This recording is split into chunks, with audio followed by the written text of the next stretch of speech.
Welcome back to the One of a Kind Financial Show Daily. We are 1 week away from Christmas. Kids are excited. People are frantically rushing out to get those last minute gifts. Other people are getting ready for their Hanukkah celebrations or Kwanzaa celebrations.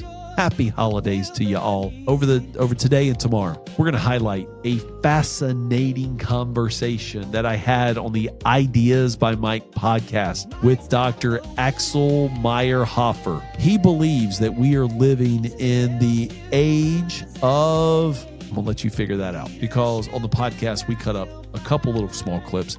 The full-length podcast is episode 39. It was released back on December 5th. It's got a lot of great play action on all of the major podcasting networks because we talked about AI's future. Is it friendly or not? And I wanted to bring some of those details here to you today. And enjoy this little small segment from that, where I asked him some really tough questions about what's going to happen with AI. AI, is the future friendly or not? Enjoy this segment from that podcast.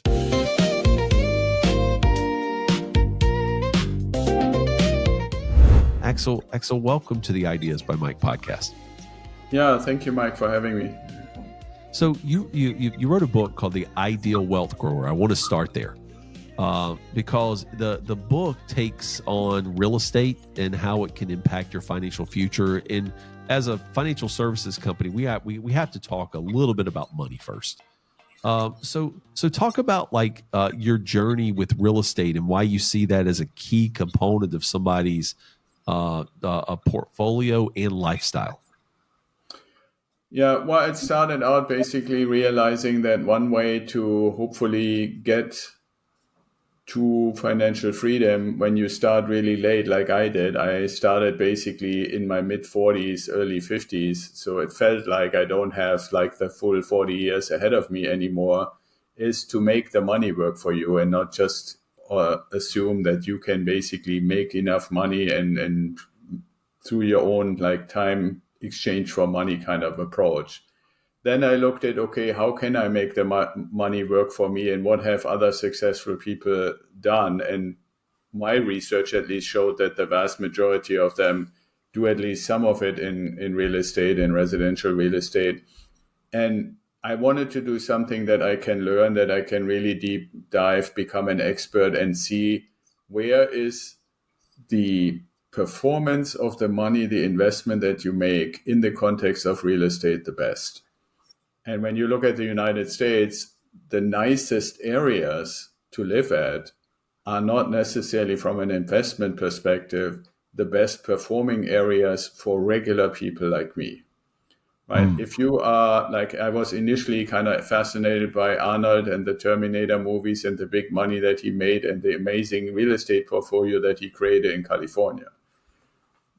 But the enabling thing was that he made millions and he could invest millions, and I made thousands and I could only invest thousands. So I needed to go places where with being able to invest thousands, you can still build something.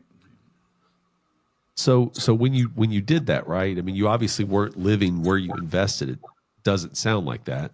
Where did you go to find investment opportunities when you decided that real estate was going to be a key component of your journey financially? Well, the first place I went was into research at the old-fashioned way when we didn't have AI and Google too much and so forth. And the research basically showed me that to be able to do investing in real estate when you're not anywhere close, when you're not within an hour's driving distance from where your assets are, either means you have to give up a lot of control, so you can go into syndications or you can get into REITs, like real estate investment funds or stuff like that.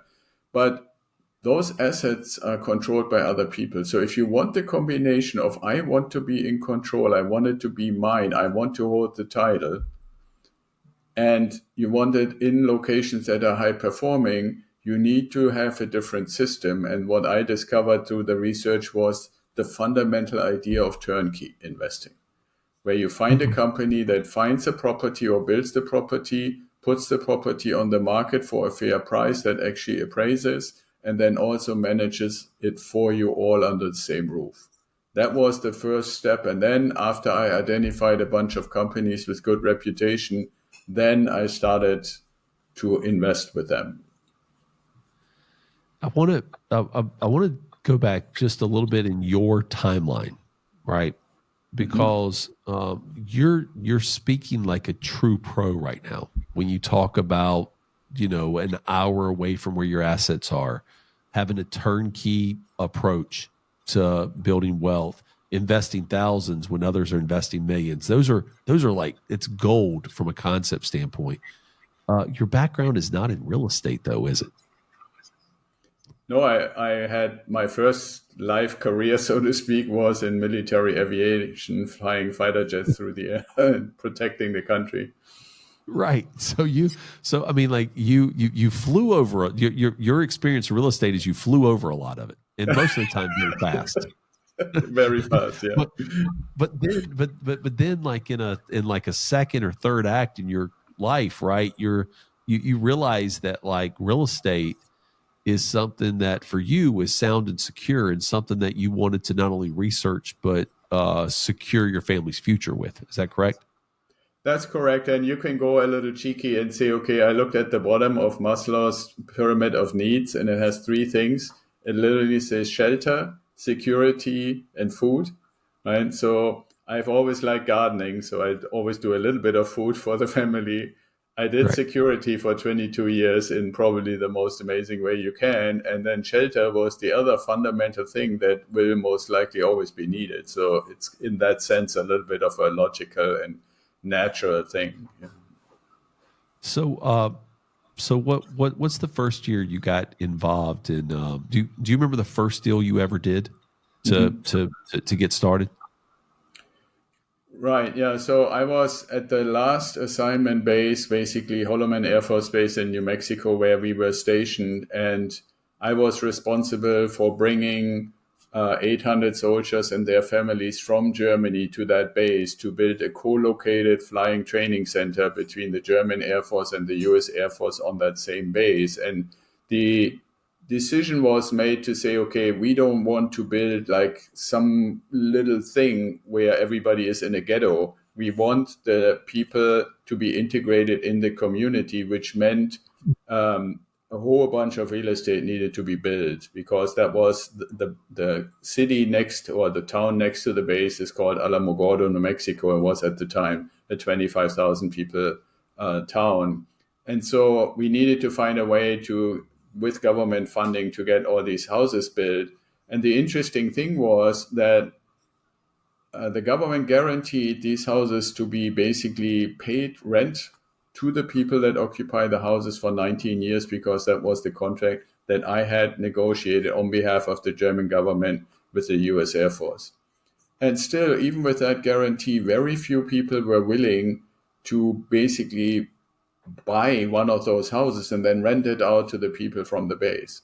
And I thought, well, I need to be a good example. So my wife and I, literally, in this case, bought one like three rows down the street. And that was our first investment property that taught me a lot of things. But yeah, I very much remember that one. And it actually worked in a sense that a lot of my friends and fellow officers, both US and German, ultimately said, well, if he's doing it, then we can do it too. Oh, wow. That's a great story about how you saw a need. How, it was at the bottom of the pyramid and you saw opportunity coming. I hope you enjoyed that segment with Dr. Axel Meierhoefer and me from the Ideas by Mike podcast. If you want to learn more about how AI is integrated into the one-of-a-kind financial plan, how we're using it in our practice, I encourage you to reach out to us by texting the word ideas to 600-700 or calling our office at 757-909-7151, where you will get one of our friendly staff members to get you connected with me or a member of the team. As a reminder, Mike Milligan is an investment advisor representative with Advisory Alpha LLC. Ideas by Mike, doing business as One Oak Financial. Mike Milligan LLC, the media company responsible for this, and Mike Milligan The contents are we are all unaffiliated entities except as investment advisory reps to Advisory Alpha LLC. All opinions expressed by me and Dr. Axel Meierhoefer are those of us and do not reflect the opinions of Advisory Alpha LLC. For tax advice, please consult a CPA or an enrolled agent. And before making any investment decisions, please consult a licensed financial pro.